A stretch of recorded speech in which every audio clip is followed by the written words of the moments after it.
Today in New Jersey, we have 588 school districts. 31 of them get 59% of the state aid.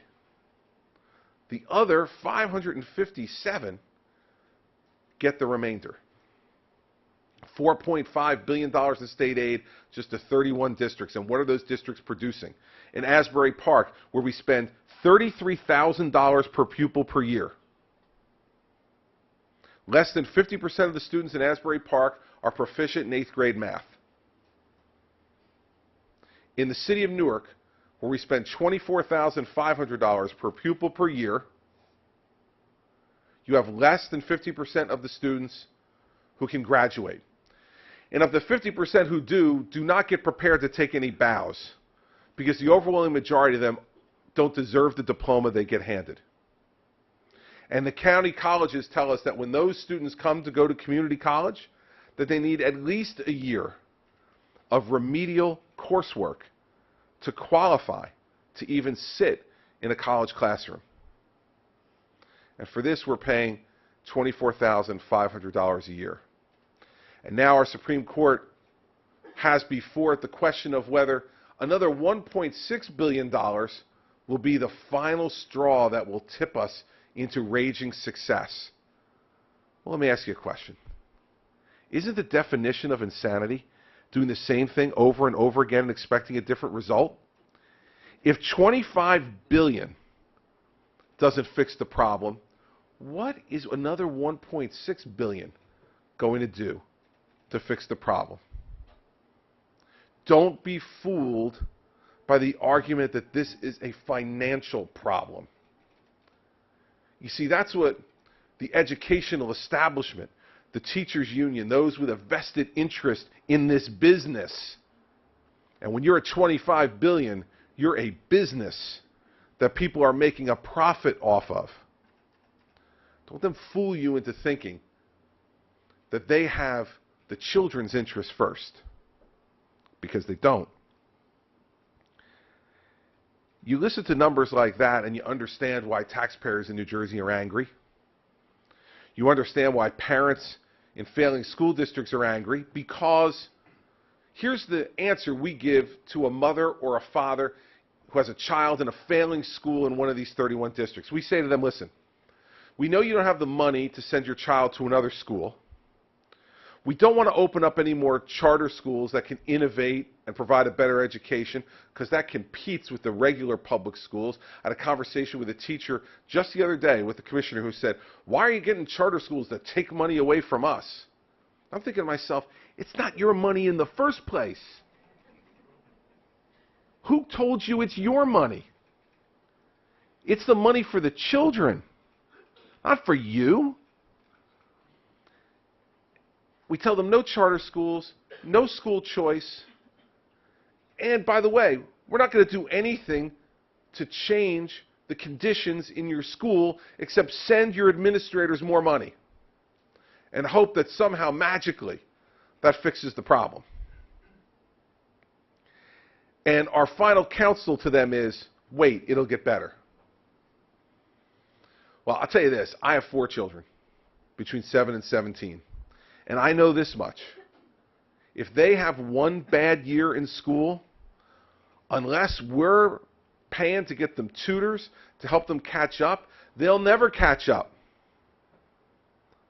You have a bad 3rd grade, you're going to have a bad 4th grade, and a bad 5th grade, and a bad 6th grade, because you're going to be further and further and further behind.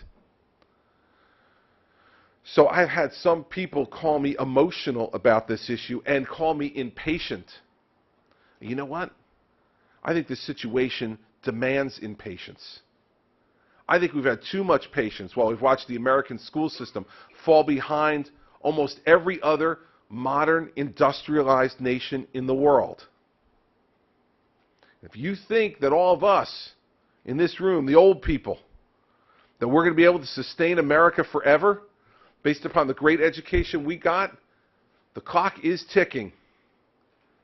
And time is running out. And whether we want to face our own mortality or not, it's coming. And who are we leaving to keep America the greatest nation in the world? The kid in Asbury Park who can't do 8th grade math? The kid in Newark who's got a diploma that's worthless? I don't understand why people don't have an understanding of this issue that then drives them to action. Well, when people elected me in November of 2009, I don't know if they knew exactly what they were getting, but if they listened, they did. If they watched me for the 7 years before I became governor, they did. I have no interest in marking time in this job. I have no interest in this job to get another title. I got plenty of titles already. I was U.S. Attorney. I'm a lawyer. I'm a husband. I'm a father. I'm a son. I'm full of titles. Governor's a nice one, but I could have done without it. It's time for us to move. And I suggest one other thing on the politics of this, that I'd suggest to you in a state like mine, only a Republican governor can do this. And here's why. Democrats, in this instance, are too beholden to the special interests which drive the stopping of this debate and discussion. The Democratic Party in my state has been a captive of the teachers union. And so we know that the greatest harm is happening in urban districts. And, you know, some of my party say to me, why do you care? Get about 25 votes out of those cities. I mean, what's the difference? The people who vote for you are in the suburbs and on the farms in New Jersey. The same way that Richard Nixon was the only one who could go to China, you need to have a Republican governor who's going to go in and say, I care about those kids. Not about the educational bureaucracy that has grown around them and is leeching off of them. I care about those kids and their parents and their future. Now, I have a very famous relationship with the teachers union in New Jersey. Some of my earlier comments may indicate to you why we get along so well. But, see, to me, I understand this issue very well. The overwhelming majority of teachers in New Jersey are extraordinary public servants. They're great people who don't make a lot of money and who care deeply about the satisfaction that you get when you're a good teacher in front of a classroom and you look out into the eyes of children and you see them getting it. And you watch them achieve and accomplish. My problem is that I think it's time for the teachers of New Jersey to demand a union as good as they are. And believe me, they don't have it. This is a union that collects $130 million in compulsory dues a year, that spent $7 million on TV ads attacking me last year, and are back on the attack this week with network and cable and radio ads attacking me again and again. And why is that exactly? Why is that? I tell you, it's because they've never had anybody tell them the truth and tell them publicly and tell them right to their face. See, because politicians all whisper about this. Yeah, we got to do something about this. But they give me $5,000 a year, and they could spend millions of dollars in my district and defeat me, and then I'd lose my title. God forbid. I'd lose my title. We should do something, though. And then they walk away. They walk away, they take the money, they take the influence that comes from these bullying unions.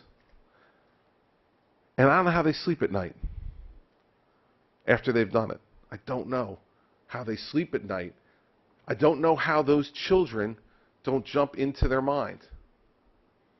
So I've decided, since I can't talk to the union because they're completely clueless and universally self-interested. I mean, when you've got the executive director of the Teachers Union in New Jersey making $550,000 a year, you know, he's got no interest in changing the current system. He sits down in office across from the State House, walks out every once in a while across the street to stare at legislators to make sure they don't do what they know in their heart